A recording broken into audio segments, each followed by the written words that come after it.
जो भक्त नहीं है, क्या उनके जीवन में मृत्यु नहीं होती? भाई मृत्यु लोक ही है। इस संसार में मरने ही हम पैदा भये हैं। कौन है जो ना मरा हो? कौन है जो नहीं मरेगा? किसके घर में मृत्यु नहीं हुई? भक्ति हम इसलिए नहीं करते कि हम अमर हो जाएं, हमारे बच्चे अमर हो जाएं।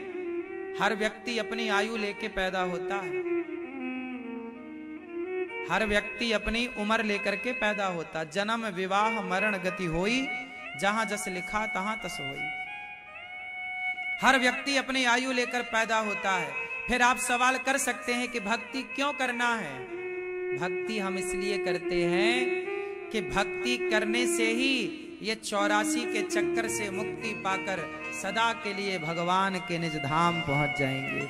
मोक्ष की कामना से भक्ति की जाती है। रही बात आने वाले संकटों को टालने की, तो हाँ, जो भगवान के शरण में रहता है उसके जीवन में संकट तो आता है, लेकिन बड़ा सा संकट जरा से में टल जाता है। एक गुरु जी के 2 चेले थे। देखो भक्ति करने वालों के जीवन में संकट जब आए तो कैसे टलता है, जरा वो सुनो। एक गुरु जी के 2 चेले थे, 2 शिष्य।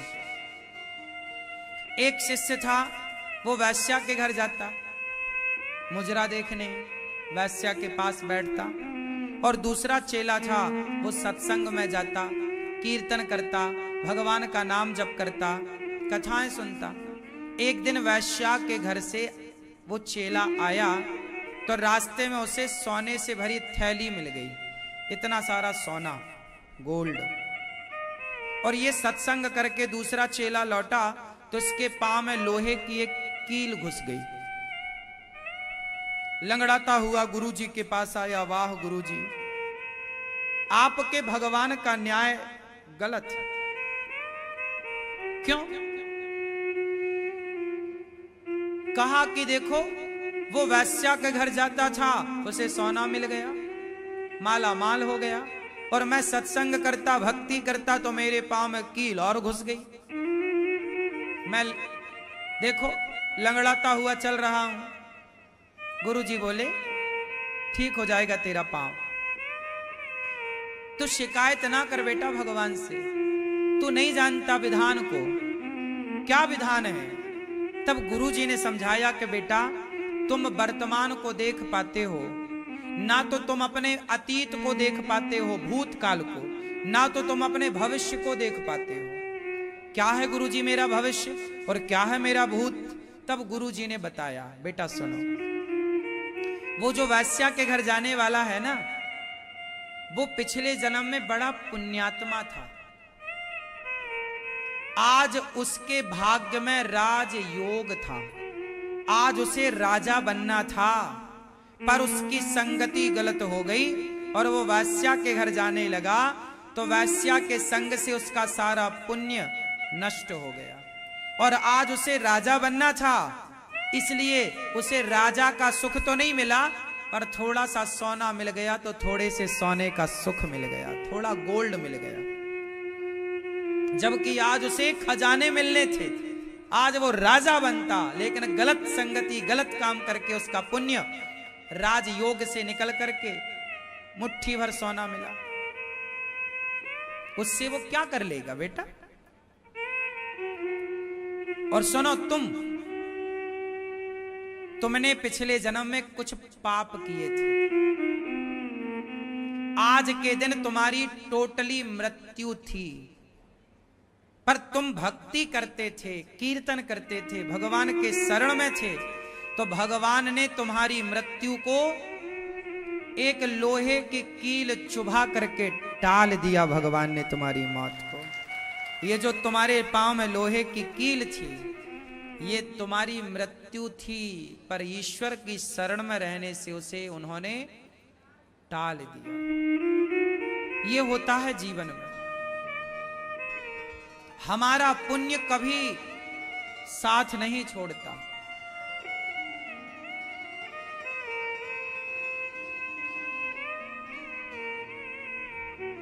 हम ये तो सोचते हैं कि भगवान ने हमारा बेटा छीन लिया, भगवान ने हमारे साथ ऐसा किया। हम एक तो ये सोचते हैं कि ऐसा हमारे साथ क्यों हुआ, हम तो बड़े धार्मिक थे, कोई गलत नहीं किया, पाप नहीं किया, गलतियां नहीं की, फिर हमारे साथ ऐसा क्यों। एक तो पहलू ये है, पर एक पक्ष दूसरा है। क्या? सुनो, दूसरा पक्ष ये है कि आपके भाग्य में कोई पुत्र का सुख था ही नहीं, आपके भाग में पुत्र था ही नहीं, लेकिन आपकी भक्ति थी, पुण्य था, तो आपके पुण्य ने, भगवान ने उस पुण्य के बल पर आपके भाग्य में पुत्र का सुख कुछ दिनों के लिए दिया, कुछ वर्षों के लिए दिया।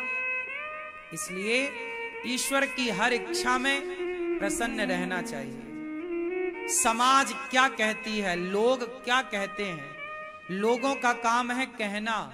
समाज ने तो सीता माता को नहीं छोड़ा कहने से, तो हमें और आपको छोड़ेंगे मैं ना रहो। भगवान का जो सच्चा भक्त होगा, एक बात बताओ, मां अपने बेटे को एक थप्पड़ मारती है, छोटा बच्चा जब थप्पड़ मारती है और थप्पड़ मारती है और उसके बाद बच्चे को गोद में लेने हाथ बढ़ाती है, तो बच्चा भाग के मां के गोद में आता है कि नहीं आता? बोलो बोलो। मां थप्पड़ मारेगी फिर भी बच्चा और किसी की गोद में नहीं जाता।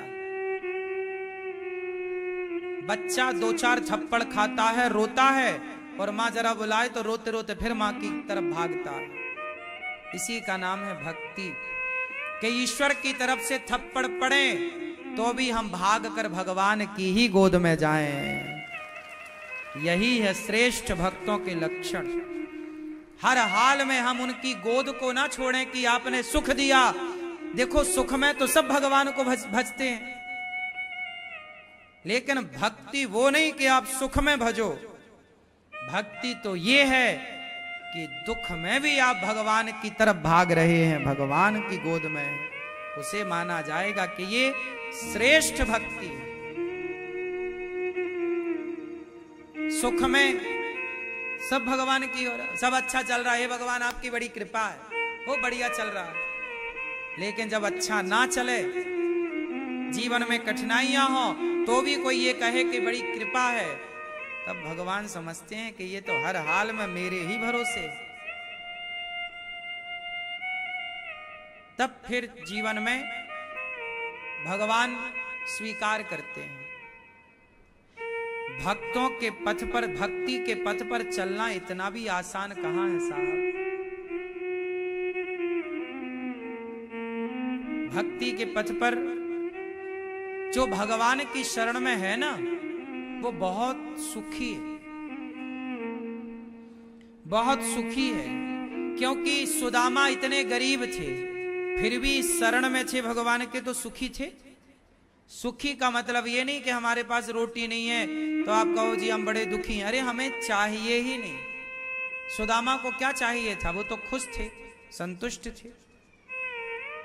इसलिए भगवान जो कर, हमें नहीं पता कि हमारे लिए क्या बेहतर है, आपको पता है कि क्या बेहतर। जो आपको करना है वो आप करो। तेरे फूलों से भी प्यार, तेरे कांटों से भी